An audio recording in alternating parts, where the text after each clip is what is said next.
শেষ মুহূর্তের প্রচারে ব্যস্ত উপজেলা নির্বাচনের প্রার্থীরা, আচরণবিধি ভঙ্গ, ভয়ভীতি দেখানোর অভিযোগ।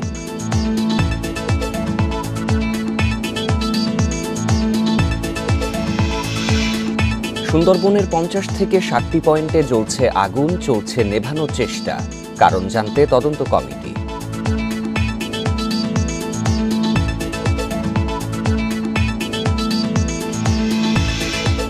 খাগড়াছড়িতে বজ্রপাতে মা ছেলে সহ 4 জনের মৃত্যু। কিশোরগঞ্জে গাছ চাপায় ছেলে, অন্তঃসত্ত্বা মা নিহত।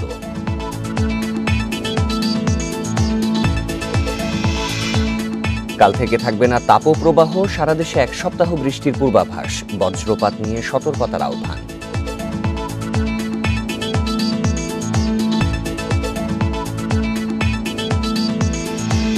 সমগ্র বাংলাদেশের শিরোনাম শুনছিলেন, পুরো খবর নিয়ে আছি শাফাত বিন ফরিদ। উপজেলা পরিষদের প্রথম ধাপের নির্বাচন ঘিরে প্রচারণায় ব্যস্ত প্রার্থীরা। শেষ মুহূর্তে দিনরাত এক করে ভোটারদের দ্বারে দ্বারে ছুটছেন তারা। এদিকে শান্তিপূর্ণ নির্বাচন আয়োজন করতে সব প্রস্তুতি সম্পন্ন করার কথা জানিয়েছেন নির্বাচনী কর্মকর্তারা। মিছিল, বৈঠক ও জনসংযোগের মধ্য দিয়ে শেষ মুহূর্তে ভোটারদের সমর্থন আদায়ের চেষ্টায় প্রথম ধাপের উপজেলা পরিষদ নির্বাচনের প্রার্থীরা। প্রথম ধাপে নাটোর সদর, সিংড়া ও নলডাঙ্গায় হবে ভোটগ্রহণ। শেষ সময়ে প্রার্থীদের প্রচারণায় মুখর নির্বাচনী এলাকা। তাপদাহ উপেক্ষা করেই দিনভর নানা প্রতিশ্রুতি দিয়ে ভোট চাইছেন তারা। বিপুল পরিমাণে সাড়া পাচ্ছি, জনগণ আমার পক্ষে আছে। আমি আশাবাদী যে আগামী নির্বাচনে আমি নির্বাচিত হব। নরসিংদী সদর ও পলাশে প্রার্থীরা যাচ্ছেন ভোটারদের দ্বারে দ্বারে। প্রভাব বিস্তারের অভিযোগ থাকায় পলাশে সুষ্ঠু ভোট নিয়ে শঙ্কা রয়েছে। জোর প্রয়োগ করছে এবং এতে করে পলাশের জনগণ বিব্রতকর যে আগামী নির্বাচন সঠিক এবং সুষ্ঠু হয় কিনা। অভিযোগ পাল্টা অভিযোগে জমে উঠেছে গাইবান্ধার ফুলছড়ি ও সাঘাটা উপজেলা পরিষদ নির্বাচন। শত শত মোটরসাইকেল সকাল থেকে রাত পর্যন্ত বিভিন্ন এলাকায় যাচ্ছে, ভোটারদের হুমকি দামকি দিচ্ছে। তারা ভোট কেন্দ্রে যাতে জনগণ না যায়। কোনো প্রভাব ওই ধরনের জোরপূর্বক করাছে না। স্বতঃস্ফূর্তভাবে পাবলিক আমাকে ভালোবাসে, সেই ক্ষেত্রে আমাকে ভোট দিবে তারা। আমি কোনো অর্থ প্রদান করা এই ধরনের কোনো অ্যাক্টিভিটিস আমার নাই। প্রথম ধাপে গোপালগঞ্জের টুঙ্গিপাড়া, কোটালীপাড়া ও সদর উপজেলায় চেয়ারম্যান পদে প্রার্থী 13 জন। তবে সৎ ও যোগ্য প্রার্থীকেই বেছে নিতে চান ভোটাররা।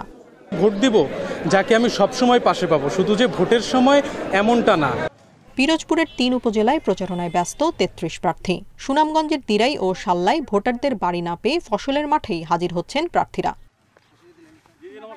অবাধ, সুষ্ঠু ও শান্তিপূর্ণ নির্বাচন আয়োজনে সব প্রস্তুতি নেওয়ার কথা জানিয়েছেন নির্বাচন কর্মকর্তারা। আমাদের আইন শৃঙ্খলা বাহিনী মাঠে কাজ করছে সার্বিক পরিস্থিতি শান্ত রাখার জন্য, এবং আমরা আমাদের পরিকল্পনা মোতাবেক আমরা আগামী যে 8 মে নির্বাচনটি অনুষ্ঠিত হবে সেটি আমরা শান্তিপূর্ণভাবে এবং পিরোজপুরবাসীর কাছে একটি মডেল হিসেবে উপহার দিতে আমরা বদ্ধপরিকর। 8 মে অনুষ্ঠিত হবে প্রথম ধাপের 146টি উপজেলার ভোট গ্রহণ। Tania Nasrin, independent news. উপজেলা নির্বাচনের প্রচারের মাঝেই আসছে প্রার্থীদের বিরুদ্ধে প্রভাব বিস্তারের অভিযোগ। অন্যান্য আচরণবিধি লঙ্ঘনের অভিযোগও থেমে নেই। কোথাও কোথাও নিয়ম মানা হচ্ছে না পোস্টার লাগানোর ক্ষেত্রেও। মাদারীপুর সদর উপজেলায় চেয়ারম্যান পদে লড়ছেন সংসদ সদস্য শাহজাহান খানের ছেলে আসিবুর রহমান খান। তার প্রতিদ্বন্দ্বী পাভেলুর রহমান শফিক খান। তিনি শাহজাহান খানের চাচাতো ভাই। শফিক খানের অভিযোগ, ভয়ভীতি দেখিয়ে ভোটে প্রভাব বিস্তারের চেষ্টা করছেন শাহজাহান খান। আমার মিটিংয়ে লোক যেতে দেয় না, বাধাগ্রস্ত করা। মাননীয় সংসদ সদস্য নিজে তার স্ত্রীকে নিয়ে রাতের বেলায় রাতের আধারে বের হয়ে যান, কালো টাকা দিয়ে মানুষকে প্রভাবিত করার চেষ্টা করেন। তবে অভিযোগ অস্বীকার করেছেন শাহজাহান খান ও তার ছেলে আসিবুর রহমান খান।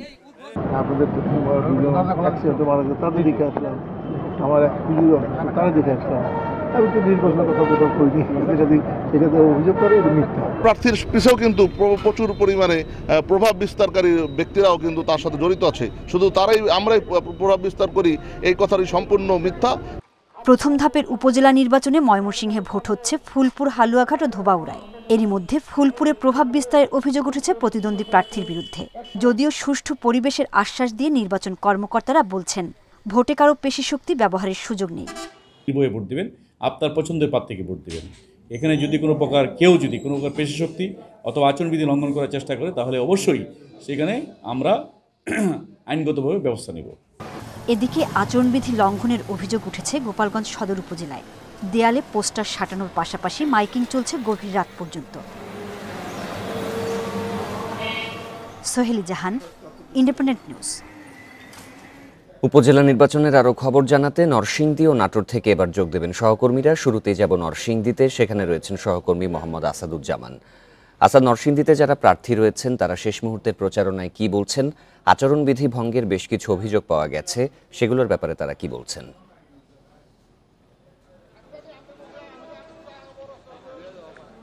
আপনি জানেন যে আসলে প্রথম ধাপে নরসিংদী সদর এবং পলাশ উপজেলা, এই দুটি উপজেলায় কিন্তু এই ভোট গ্রহণ অনুষ্ঠিত হবে। সেই লক্ষ্যে কিন্তু এখানকার দুটি উপজেলায় তিনজন করে 6 জন চেয়ারম্যান প্রার্থী এবং অন্যান্য মহিলা ভাইস চেয়ারম্যান প্রার্থী এবং পুরুষ ভাইস চেয়ারম্যান প্রার্থী তারা প্রতিদ্বন্দ্বিতা যারা করছেন তারা প্রচারণা চালাচ্ছেন। তো এখানে আসলে এই নির্বাচনের পরিবেশটা যদি বলি যে নরসিংদী সদরে আসলে এই 2 জন প্রার্থীর মধ্যে প্রতিদ্বন্দ্বিতা হচ্ছে এবং তারা এখানে এই ব্যাপকভাবেই এই প্রচারণা চালাচ্ছেন। তবে এখানে যে পরিবেশটি লক্ষ্য করা গেছে আসলে ভোটারদের মধ্যে তেমন একটি আগ্রহের যে অবস্থা সেটি আসলে নেই, যেহেতু নরসিংদী সদর উপজেলা বিশাল চরাঞ্চল সহ এখানে মাত্র 2 জন প্রার্থী তারা বিরামহীনভাবে তারা তাদের প্রচারণা চালাচ্ছেন। কিন্তু ভোটারদের মধ্যে যে একটা উৎসব মুখর যে পরিস্থিতি সেটা আসলে একটু তুলনামূলক কম। আর আমি যদি পলাশ উপজেলার কথা বলি, তো পলাশ উপজেলায় এখানে যেহেতু এমপির শ্যালক এখানে প্রার্থী হয়েছেন আর তার সাথে প্রতিদ্বন্দ্বিতায় আছেন বর্তমান যে উপজেলা চেয়ারম্যান এবং যুবলীগ নেতা সৈয়দ জাভেদ হোসেন। আপনি জানেন যে এখানে গত রাতে কিন্তু আচরণবিধি লঙ্ঘন ছাড়াও বিভিন্ন হামলা টামলার অভিযোগ করেছেন। গত রাতে সৈয়দ জাভেদ কর্মী সমর্থকদের বিরুদ্ধে অভিযোগ করেছেন যে তার নির্বাচনী ক্যাম্পে হামলা চালিয়ে ভাঙচুর করা হয়েছে এবং তার কর্মীদেরকে মারধর করা হয়েছে। তাই মারধরে 10 থেকে 12 জন কর্মী আহত হয়েছেন। তিনি এই বিষয়টি 10 থেকে 12 জন কর্মী আহত হয়েছেন।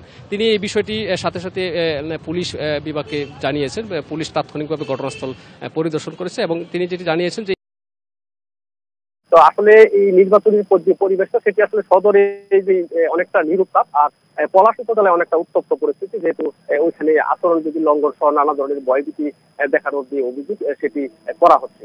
আর এই অভিযোগটি কিন্তু আসলে এমপির যে শ্যালক তার যে কর্মী সমর্থক অর্থাৎ এমপির স্বজনদের যে অভিযোগটি বর্তমান যে উপজেলা চেয়ারম্যান প্রতিদ্বন্দ্বী সৈয়দ জাভেদ হোসেন করছেন।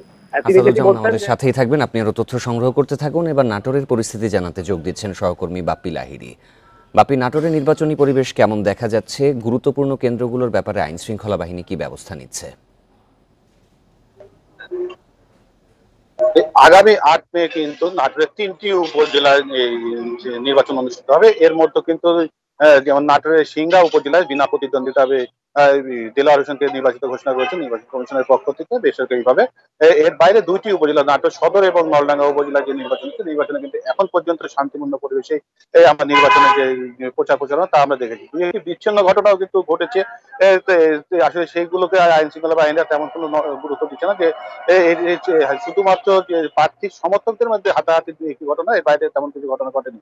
আর যেহেতু নাটোরের নলডাঙ্গা উপজেলায় প্রত্যন্ত অঞ্চল আছে, যে গ্রাম অঞ্চল বিল অঞ্চল, সেই বিল অঞ্চল এলাকার যে কেন্দ্রগুলো রয়েছে সেই কেন্দ্রগুলোতে অধিকাংশ কেন্দ্রকে কিন্তু প্রশাসনের পক্ষ থেকে আসলে গুরুত্বপূর্ণ হিসেবে তারা বিবেচনা করেছে। যে আসলে এখানে গুরুত্বপূর্ণ বলতে আমরা যেটা বলি যে অধিক ঝুঁকিপূর্ণ যেটা, সেটা কিন্তু আসলে প্রশাসনের পক্ষ থেকে এবার গুরুত্বপূর্ণ হিসেবে তারা ঘোষণা করেছে। সেই কেন্দ্রগুলোতে প্রশাসনের পক্ষ থেকে ব্যাপক নিরাপত্তা ব্যবস্থা গ্রহণ করেছেন বলে আমাদেরকে জানিয়েছেন। আর এর বাইরে কিন্তু আসলে আমরা যেটা দেখেছি যে নাটোরের যে সদর উপজেলা যেমন 5 জন চেয়ারম্যান প্রার্থী রয়েছেন, সেই 5 জন চেয়ারম্যান প্রার্থীর মধ্যে একজন রয়েছেন জেলা আওয়ামী লীগের সাধারণ সম্পাদক শরীফুল ইসলাম রমজান, এবং তার সাথে একটা প্রতিদ্বন্দ্বী প্রার্থী আমরা যেটা দেখেছি আসলে ছাত্রলীগের সাবেক সাধারণ সম্পাদক ইয়াজুল ইসলাম মাসুম। এই দুজনের মধ্যে কিন্তু আসলে ভোট যুদ্ধ হবে বলে এখানকার ভোটারদের মধ্যে থেকে একটা আলোচনা শুরু হয়েছে, যে এই দুজনের মধ্যে থেকে যে কোনো একজনই কিন্তু আসলে নির্বাচনে জয়ী হবেন, এমনটাই আমাদের ভোটাররা জানিয়েছেন। আর এর বাইরে যে নলডাঙ্গা উপজেলা যে নির্বাচনটা হচ্ছে সেই নির্বাচনে তেমন কোনো উৎসবমুখর পরিবেশ আমরা এখনো দেখিনি। তবে যেহেতু বিল অঞ্চল এলাকায় ওখানে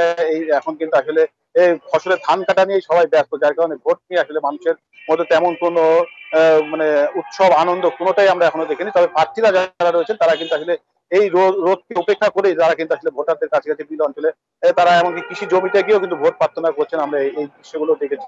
তার বাইরে কিন্তু আসলে ভাইস চেয়ারম্যান পদে যারা মহিলা ভাইস চেয়ারম্যান পদে যারা রয়েছে তারাও কিন্তু আসলে প্রার্থীদের কাছে প্রার্থীরা কিন্তু ভোটারদের কাছে যাচ্ছে, তারা কিন্তু ভোট দিচ্ছে। সব মিলিয়ে নাটোরের যে তিনটি উপজেলার মধ্যে একটা উপজেলাকে অধিক গুরুত্বপূর্ণ হিসেবে ঘোষণা করা হয়েছে, যে উপজেলাতে প্রতিমন্ত্রী পলকের শ্যালক হয়েছিলেন, যে তিনি নির্বাচন করার জন্য মনোনয়নপত্র জমা দিয়েছিলেন। তার পরবর্তীতে কিন্তু আসলে সেখানে একজন প্রার্থী স্বতন্ত্র প্রার্থী ছিলেন, দেলোয়ার হোসেন। তাকে সেই মনোনয়নপত্র জমা দেওয়ার পরে জমা দেওয়ার সময় কিন্তু তাকে অপহরণ করা হয় এবং মারপিট করার পর তিনি ফেলে রেখে রাস্তা থাকে। সেখান থেকে সে আহত অবস্থা তাকে উদ্ধার করে রাজশাহী মেডিকেলে ভর্তি করা হয়। এই নিয়ে কিন্তু আসলে যে নাটোরের একটা ব্যাপক গুঞ্জন সৃষ্টি হয় এবং প্রতিমন্ত্রী পলক এবং জেলা আওয়ামী লীগ এবং উপজেলা আওয়ামী লীগের পক্ষ থেকে প্রতিমন্ত্রী পলকের শ্যালক যে লুৎফুল হাবিব রুবেল রয়েছে তাকে আপনি আরো তথ্য সংগ্রহ করতে থাকুন। উপজেলা নির্বাচনের প্রথম ধাপের খবর নরসিংদী ও নাটোর থেকে জানাচ্ছিলেন সহকর্মীরা।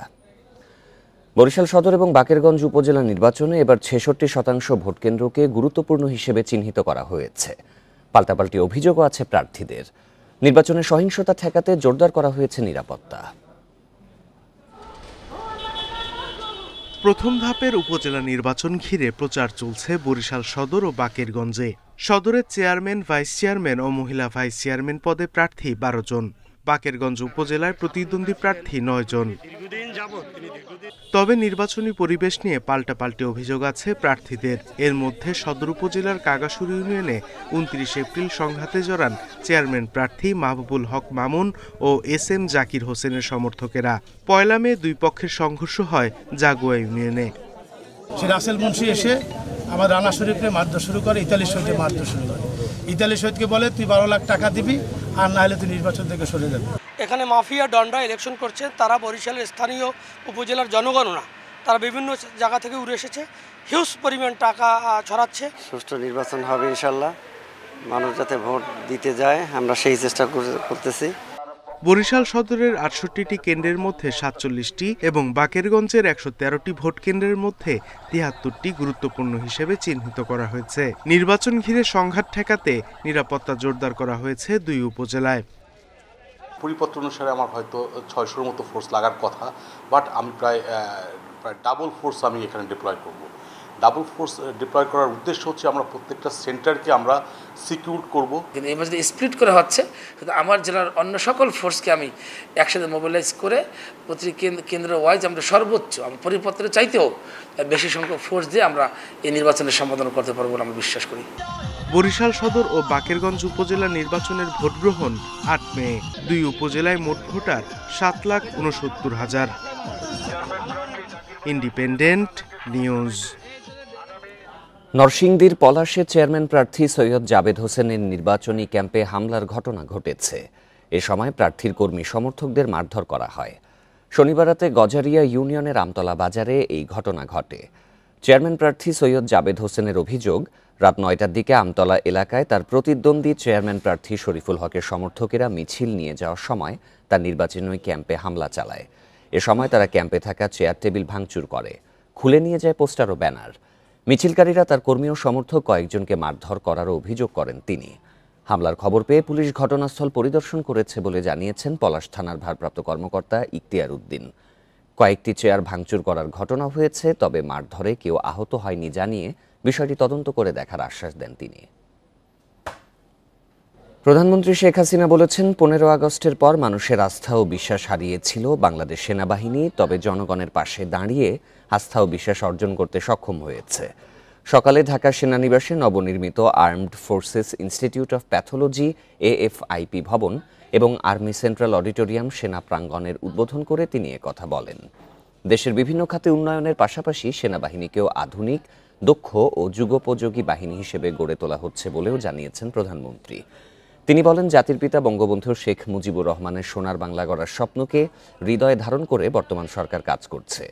তিনি জানান, ঢাকা সেনানিবাস এলাকায় বসবাসকারীদের উন্নত চিকিৎসা সেবা নিশ্চিতে আর্মড ফোর্সেস ইনস্টিটিউট অফ প্যাথোলজির জন্য এই নতুন ভবনের নির্মাণ করা হয়েছে। এছাড়া জাতীয় ও আন্তর্জাতিক পর্যায়ে বিভিন্ন গুরুত্বপূর্ণ সভা, সেমিনার, অনুষ্ঠান আয়োজনের জন্য নির্মাণ করা হয়েছে আর্মি সেন্ট্রাল অডিটোরিয়াম সেনা প্রাঙ্গণ।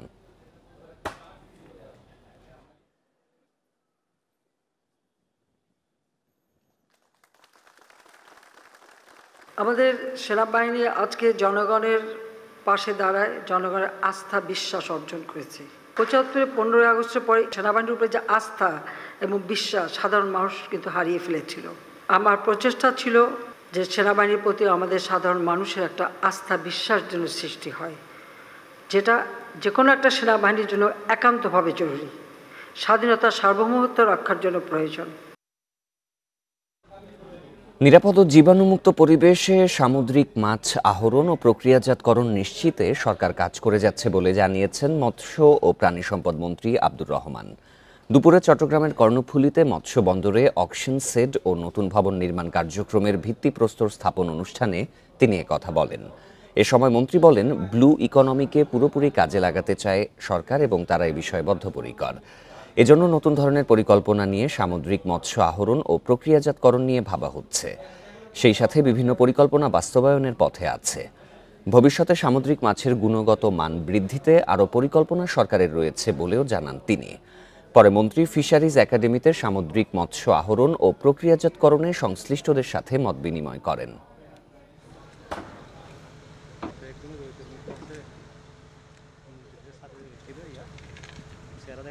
হাইজেনিক পদ্ধতিতে যাতে মাছ সংরক্ষণ করা যায় সে ব্যাপারে উদ্যোগ গ্রহণ করা হচ্ছে এবং তাতে যারা ক্রেতা বিক্রেতা তারা স্বস্তির সঙ্গে এই কাজটি তারা করতে পারবেন।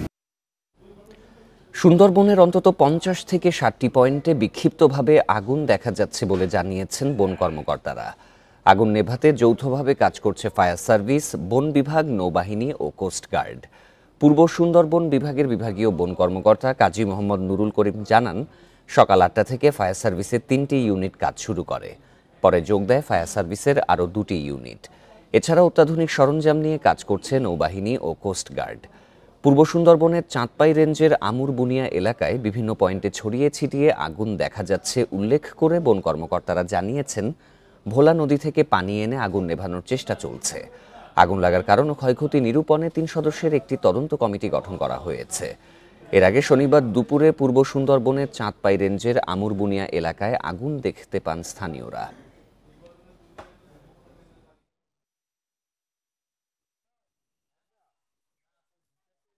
পাঁচ ছয়জন আইসে আমরা ভিতরে গেছি, যাওয়ার পরে দেখি যে চারদিকে শুধু আগুন আর আগুন। নিম্নত 50 জায়গায় আগুন লাগছে এবং জায়গায় জায়গায় আগুন লাগছে। খাগড়াছড়ি ও কিশোরগঞ্জে বজ্রপাতে ও ঝড়ে গাছ চাপায় মা ছেলে সহ 6 জন নিহত হয়েছে। খাগড়াছড়ির 3 উপজেলায় বজ্রপাতে মা ছেলে সহ মারা গেছেন 4 জন। দিঘিনালায় মেরুং ইউনিয়ন পরিষদ চেয়ারম্যান জানান, ভোরে বজ্রপাতে মেরুং ইউনিয়নের মধ্য বেতছড়ি গ্রামের একটি টিনের ঘরে আগুন ধরে যায়। এ সময় ঘরের ভেতরে থাকা হাসিনা বেগম ও তার 8 বছরের ছেলে হানিফ মিয়া মারা যায়। খবর পেয়ে দিঘিনালা ফায়ার সার্ভিসের সদস্যরা আগুন নিভিয়ে মরদেহ উদ্ধার করে। এছাড়া রামগড় ও মাটিরাঙ্গায় বজ্রপাতে আরও 2 জনের মৃত্যু হয়েছে। এদিকে কিশোরগঞ্জের করিমগঞ্জে ঝড়ে ঘরের উপরে গাছ উপড়ে পড়ে 5 বছরের ছেলে সহ অন্তঃসত্ত্বা মা নিহত হয়েছেন। রাতে করিমগঞ্জ উপজেলার হাজিপাড়া গ্রামে এই ঘটনা ঘটে। পুলিশ জানায়, কৃষক আব্দুল কাইয়ুমের ঘরের ওপরে গাছ উপড়ে পড়লে এতে চাপা পড়ে শিশু তাইজুল ও তার মা রূপতারা। আশঙ্কাজনক অবস্থায় তাদেরকে উদ্ধার করে হাসপাতালে নেওয়া হলে চিকিৎসক মৃত ঘোষণা করেন।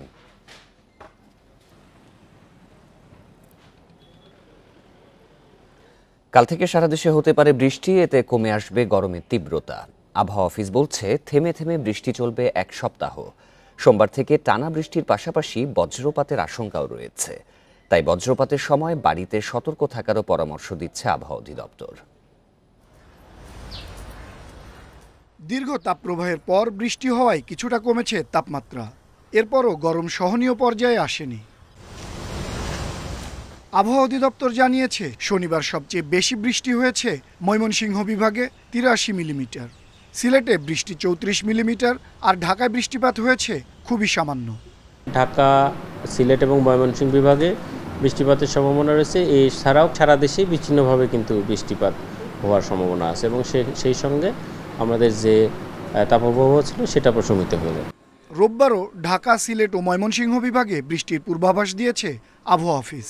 সোমবার থেকে সারা দেশে বৃষ্টি হলেও রাজশাহী এবং খুলনা বিভাগে গরম থাকবে তুলনামূলক বেশি। এদিকে কয়েকদিন টানা বৃষ্টির পাশাপাশি বজ্রপাতের শঙ্কাও দেখছে আবহাওয়া অধিদপ্তর। প্রায় 1 সপ্তাহ জুড়ে আমাদের দেশের বিভিন্ন জায়গায় বিচ্ছিন্নভাবে কিন্তু বজ্রঝড় সহ বৃষ্টিপাত হবে এবং সেই সাথে আপনার বজ্রপাতেরও সম্ভাবনা রয়েছে। দেশে সবচেয়ে বেশি বজ্রঝড় হয় মে মাসে, এরপর আছে জুন, সেপ্টেম্বর ও এপ্রিল মাস। কিন্তু এবার ২৬ এপ্রিল পর্যন্ত মাত্র একটি বজ্রঝড় বা কালবৈশাখী হয়েছে, যাকে অস্বাভাবিক বলছেন আবহাওয়াবিদেরা। আনোয়ার সাদাত নূর, ইন্ডিপেন্ডেন্ট নিউজ, ঢাকা। তাপপ্রবাহের কারণে বন্ধ থাকার পর আজ খুলেছে প্রাথমিক ছাড়া সব ধরনের শিক্ষা প্রতিষ্ঠান। গরমের মধ্যে ছাত্রছাত্রীরা যাতে অসুস্থ না হয়ে পড়ে সেজন্য বন্ধ রয়েছে অ্যাসেম্বলি। রাজশাহীতে দীর্ঘ সময় পর শিক্ষা প্রতিষ্ঠান খোলায় খুশি শিক্ষার্থীরা। ক্লাসরুমে পর্যাপ্ত ফ্যান থাকলেও অত্যন্ত ধীর গতিতে চলে, এতে অনেকেই অসুস্থ বোধ করে। শিক্ষা প্রতিষ্ঠানের প্রধানরা বলছেন তারা তাদের সাধ্যমতো চেষ্টা করে যাচ্ছেন। খুলনায় স্কুল খুললেও উপস্থিতি ছিল কম। পর্যাপ্ত খাবার পানি, সার্বক্ষণিক বিদ্যুৎ সরবরাহ নিশ্চিত করতে নানা পদক্ষেপ নিয়েছে স্কুল কর্তৃপক্ষ। চাঁদপুরে নিরবিচ্ছিন্ন বিদ্যুৎ সরবরাহ, প্রতি ক্লাসের ফাঁকে কয়েক মিনিট বিরতি সহ নানা পদক্ষেপ নেওয়া হয়। ঈদ উল ফিতরের ছুটি শেষে ২১ এপ্রিল স্কুল কলেজ খোলার কথা থাকলেও তীব্র তাপপ্রবাহের কারণে ২০ এপ্রিল সব শিক্ষা প্রতিষ্ঠান বন্ধ ঘোষণা করা হয়। এই তাপ থেকে রক্ষার জন্য শিক্ষা মাঠে অ্যাসেম্বলি করছি না, শ্রেণীতে পর্যাপ্ত পানির ব্যবস্থা করেছি। তাদেরকে টিফিনের সময় যেন শিক্ষার্থীরা মাঠে না যায় সেজন্য তাদেরকে উপরে দেওয়া হয়েছে এবং আমরাও নিজেরা সেখানে থেকে তাদেরকে বারণ করা হচ্ছে। শ্রমিকদের দুই পক্ষের সংঘর্ষের জেরে ২৬ ঘন্টা বন্ধ থাকার পর বরিশালের অভ্যন্তরীণ রুটে বাস চলাচল শুরু হয়েছে। শ্রমিক নেতাদের আশ্বাসে দুপুর ২টা থেকে ধর্মঘট প্রত্যাহার করেন শ্রমিকরা। দফায় দফায় সংঘর্ষের পর শনিবার বেলা ১১টা থেকে অভ্যন্তরীণ রুটে বাস চলাচল বন্ধ করে দেয় শ্রমিকরা। শ্রমিক নেতারা জানান, হামলায় জড়িতদের বিরুদ্ধে ব্যবস্থা নেওয়া হবে এমন আশ্বাসে ধর্মঘট প্রত্যাহার করে নেয় শ্রমিকরা। এদিকে বাস চলাচল বন্ধ থাকায় বিপাকে পড়েন যাত্রীরা। বিকল্প ব্যবস্থায় গন্তব্যে পৌঁছাতে বাড়তি ভাড়া গোনার পাশাপাশি অতিরিক্ত সময় লাগার কথা জানান ভুক্তভোগীরা। তবে স্বাভাবিক ছিল দূরপাল্লার বাস চলাচল। এর আগে শনিবার দুপুরে বরিশাল জেলা সড়ক পরিবহন বাস মিনিবাস শ্রমিক ইউনিয়নের কমিটি নিয়ে দুই পক্ষের মধ্যে কয়েক দফা সংঘর্ষ হয়। এই ঘটনায় ১৫টি গাড়ি ভাঙচুর করে বাস শ্রমিকরা। পরে সন্ধ্যার দিকে বাস ও মাহিন্দ্র চালক শ্রমিকদের সাথে সংঘর্ষ বাধে। পরে পুলিশ লাঠিচার্জ ও টিয়ারশেল নিক্ষেপ করে পরিস্থিতি নিয়ন্ত্রণে আনে।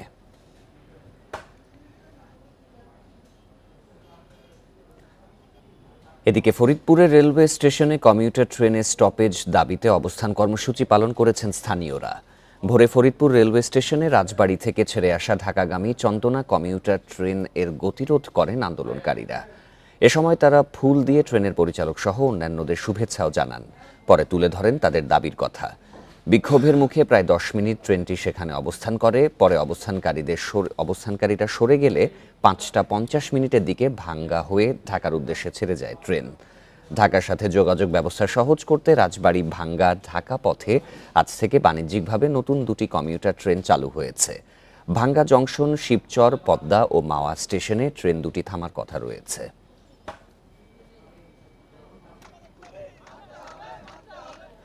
মুন্সিগঞ্জের গজারিয়ায় মেঘনা নদীতে গোসল করতে নেমে আলিফ প্রধান নামের এক কিশোর নিখোঁজ হয়েছে। দুপুরে বন্ধুর সাথে মেঘনা সেতু সংলগ্ন তেতুইতলা এলাকায় গোসলে নেমে নিখোঁজ হয় সে। পুলিশ জানায়, বন্ধুর সাথে নদীতে গোসল করতে নেমে ঢেউয়ের তোড়ে পানিতে তলিয়ে যায় আলিফ। খবর পেয়ে স্থানীয়রা প্রথমে জাল দিয়ে তাকে উদ্ধারের চেষ্টা করে। পরে খবর পেয়ে ফায়ার সার্ভিসের ডুবুরিরা উদ্ধার কাজ শুরু করলেও এখনো পর্যন্ত খোঁজ পাওয়া যায়নি।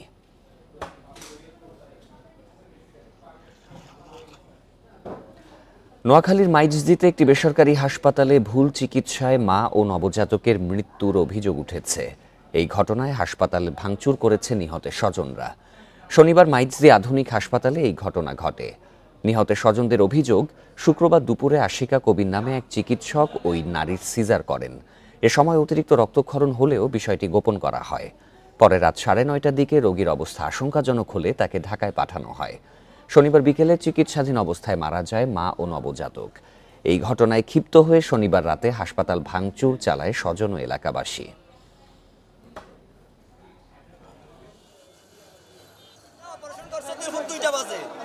দুপুর 2টা বাজে ওটিতে রুগী নেওয়ার পরে দিয়ে অপারেশন করার পরে 1-1.5 ঘন্টা পরে আমরা জানি রুগী বাইর করে, কিন্তু সন্ধ্যার সময় যখন আমরা জিজ্ঞেসি যে রুগীর কি অবস্থা, এরা বলছে যে রুগী আলহামদুলিল্লাহ ভালো আছে, কোনো সমস্যা নাই। রাত 10টা বাজে তারা বলে যে রুগী আমরা তাড়াতাড়ি ঢাকা নিয়ে যান। নোয়াখালী মাইজদি আধুনিক হসপিটালে একটি অভিযোগ এসছে আমাদের কাছে, সেই ভিত্তিতে আমরা এখানে তদন্তের জন্য এসেছি। সেটা ছিল হচ্ছে একজন মা এবং নবজাতকের মৃত্যু হয়েছে, ডাক্তারের কোনো ভুল চিকিৎসা হয়েছে কিনা সেটা দেখার জন্য এখন তদন্ত করছি। তদন্তে যদি এমন যদি প্রমাণিত হয় যে ভুল চিকিৎসা কিংবা অপচিকিৎসা হয়েছে, তাহলে আমরা যথাযথ ব্যবস্থা নেব এর বিরুদ্ধে। নিজস্ব অ্যাম্বুলেন্স না থাকায় জামালপুরের বকশীগঞ্জ উপজেলা স্বাস্থ্য কমপ্লেক্সে ধার করে চলছে অ্যাম্বুলেন্স সেবা। অন্যদিকে জেলার 2 উপজেলায় চালকের অভাবে 2টি সচল গাড়ি পড়ে আছে। এছাড়া জেলার 7টি হাসপাতালে অকেজো পড়ে আছে 10টি অ্যাম্বুলেন্স। জামালপুরের বকশীগঞ্জ উপজেলা স্বাস্থ্য কমপ্লেক্সের নিজস্ব কোনো অ্যাম্বুলেন্স নেই। এতে জরুরি প্রয়োজনে পাশের উপজেলা থেকে অ্যাম্বুলেন্স এনে কাজ চালাতে হচ্ছে, ব্যাহত হচ্ছে স্বাস্থ্যসেবা। অন্যদিকে জামালপুর জেনারেল হাসপাতালে 3টি ও মাদারগঞ্জ উপজেলা স্বাস্থ্য কমপ্লেক্সে 2টি অ্যাম্বুলেন্স থাকলেও চালক আছে 3 জন। এতে 2টি অ্যাম্বুলেন্সের সেবা থেকে বঞ্চিত হচ্ছেন রোগীরা। উপজেলায় আসলে অনেক রোগী হয়, একটা অ্যাম্বুলেন্সে আসলে ঠিকমতো কভার করতে পারে না। বাইরে থেকে অ্যাম্বুলেন্স নিলে অনেক টাকা লাগে, তো সরকার যদি আমাদেরকে অ্যাম্বুলেন্স দিত তাহলে এই রোগীগুলো নিরাপদভাবে আপনার এই জামালপুর বা ময়মনসিংহ, ঢাকা এরকম একটা ব্যবস্থা হতো। এছাড়া জেলার 7টি হাসপাতালে অকেজো হয়ে পড়ে আছে 10টি অ্যাম্বুলেন্স। অ্যাম্বুলেন্স ও চালক সংকটের সুযোগে রোগীদের কাছ থেকে বাড়তি টাকা আদায় করছেন বেসরকারি অ্যাম্বুলেন্সের মালিকরা। অন্য কোনো রুগী আসতে অ্যাম্বুলেন্স পায় না, পাওয়া না পাওয়ার কারণে দালালের মাধ্যমে অ্যাম্বুলেন্স অধিক মূল্যে এবং বেশি মূল্য দিয়ে অ্যাম্বুলেন্স যে চিকিৎসা করাতে হয়। কর্তৃপক্ষের অবহেলা হতে পারে, অথবা ওই অসাধু অ্যাম্বুলেন্স ব্যবসায়ীদের কারসাজি এবং জোর সাজসে এই ধরনের অ্যাম্বুলেন্স, সরকারি অ্যাম্বুলেন্সগুলোকে অকেজো করে রাখা হয়েছে। সিভিল সার্জন জানান, অ্যাম্বুলেন্স ও চালকের জন্য প্রয়োজনীয় ব্যবস্থা নিতে ঊর্ধ্বতন কর্তৃপক্ষের সাথে আলাপ করবেন। এই ব্যাপারে কথা বলবো, তারা সরকারের পক্ষ থেকে যদি আমাদেরকে সাপোর্ট করে বা উপজেলা পরিষদ অনেক সময় আউটসোর্সিংয়ের মাধ্যমে দিতে পারে, তাহলে আমরা 2 জন ড্রাইভার থাকলে আমাদের সার্ভিসটা আরও ভালো হয়। জেলার 7টি হাসপাতালে 25 লাখের বেশি মানুষ স্বাস্থ্যসেবা নিয়ে থাকেন। Independent news. বাংলাদেশ পল্লী বিদ্যুতায়ন বোর্ড ও পল্লী বিদ্যুৎ সমিতির বৈষম্য নিরসন সহ অভিন্ন চাকুরি বিধি বাস্তবায়নের দাবিতে সারা দেশে অনির্দিষ্টকালের জন্য কর্মবিরতি পালন করছেন পল্লী বিদ্যুৎ সমিতির কর্মকর্তা ও কর্মচারীরা। সকালে বৈষম্যের প্রতিবাদ ও অভিন্ন চাকুরি বিধির দাবিতে মুন্সিগঞ্জ পল্লী বিদ্যুৎ জেলা কার্যালয়ের সামনে অবস্থান নিয়ে এই কর্মবিরতি পালন করেন কর্মকর্তা কর্মচারীরা। এতে অংশ নেয় জেলার 11টি জোনাল ও সাব জোনাল অফিসের কয়েকশো কর্মকর্তা কর্মচারী। এদিকে একই দাবিতে জামালপুর পৌরসভার বেলোটিয়া এলাকায় জেলা পল্লী বিদ্যুৎ সমিতির সামনে 7 উপজেলার প্রায় 250 কর্মকর্তা কর্মচারী কর্মবিরতিতে অংশ নেয়। এছাড়াও ঠাকুরগাঁওয়ের জগন্নাথপুরে পল্লী বিদ্যুৎ সমিতির প্রধান কার্যালয়ে সকাল থেকে কর্মবিরতি শুরু করেন প্রায় 5 শতাধিক কর্মকর্তা কর্মচারী। এ সময় চাকুরিজীবীদের নিয়মিত করা অভিন্ন চাকুরি বিধি বাস্তবায়নের দাবি জানান তারা। দাবি আদায় না হলে আন্দোলন চালিয়ে যাওয়ার ঘোষণা দেন তারা। বগুড়া শিবগঞ্জ উপজেলা পরিষদ নির্বাচনে চেয়ারম্যান পদে প্রার্থী হয়েছেন বগুড়া 2 আসনের সংসদ সদস্য শরীফুল ইসলাম জিন্নার ছেলে শ্যালক শাশুড়ি সহ 3 জন। জেলা নির্বাচন কমিশন কার্যালয়ে 3য় ধাপের মনোনয়ন যাচাই বাছাইয়ে চেয়ারম্যান পদে 4 জনের প্রার্থিতা বৈধতা পায়। এদের মধ্যে রয়েছেন সংসদ সদস্যের শাশুড়ি ফাতেমা বেগম, শ্যালক ও বর্তমান উপজেলা চেয়ারম্যান ফিরোজ আহমেদ রিজু এবং ছেলে হুসাইন শরীফ সঞ্চয়। আগামী নির্বাচনে সংসদ সদস্য প্রভাব বিস্তার করতে পারেন বলে আশঙ্কা করছেন অন্য প্রার্থীরা। মানুষ, গাছপালা ও পশু পাখির সেবা যত্নে নিজেকে উৎসর্গ করেছেন ঝিনাইদহের রংমিস্ত্রি জহির রায়হান। বজ্রপাত থেকে রক্ষায় এ পর্যন্ত গাছ লাগিয়েছেন 1000-এরও বেশি। প্রতিবেশীদের পানির কষ্ট দূর করতে নিজ বাড়িতে কেটেছেন পুকুর। চলমান তাপপ্রবাহে পাখির কষ্ট দূর করতে গাছে গাছে ঝুলিয়েছেন পানির পাত্র। ঝিনাইদহ সদরের রামনগর গ্রামের জহির রায়হান পেশায় রংমিস্ত্রি। 1990 সাল থেকে রাস্তার পাশে খোলা জায়গায় বিভিন্ন শিক্ষা প্রতিষ্ঠানে নিজ খরচে তালসহ বিভিন্ন গাছ লাগানো শুরু করেন। পাশাপাশি দেয়াল লিখনের মাধ্যমে মানুষকে সচেতন করতে আত্মনিয়োগ করেন। প্রতিবেশীদের পানির কষ্ট দূর করতে নিজ বাড়িতে কেটেছেন পুকুর। সেবাই তার লক্ষ্য। আমরা এখানে সবাই গোসল করি, খাওয়ার পানি, গোসলের পানি আমরা সবাই এখানে করি। মানুষের ভালোর জন্য যত কাজ আছে সে নিজের উদ্যোগে নিজের মানে পয়সা খরচ করে কিন্তু এগুলো করে। 2007 সাল থেকে গাছে গাছে মাটির ভার বসিয়ে পাখির বাসা তৈরি করে আসছেন জহির রায়হান। পাখি শিকার বন্ধে রাখছেন অবদান।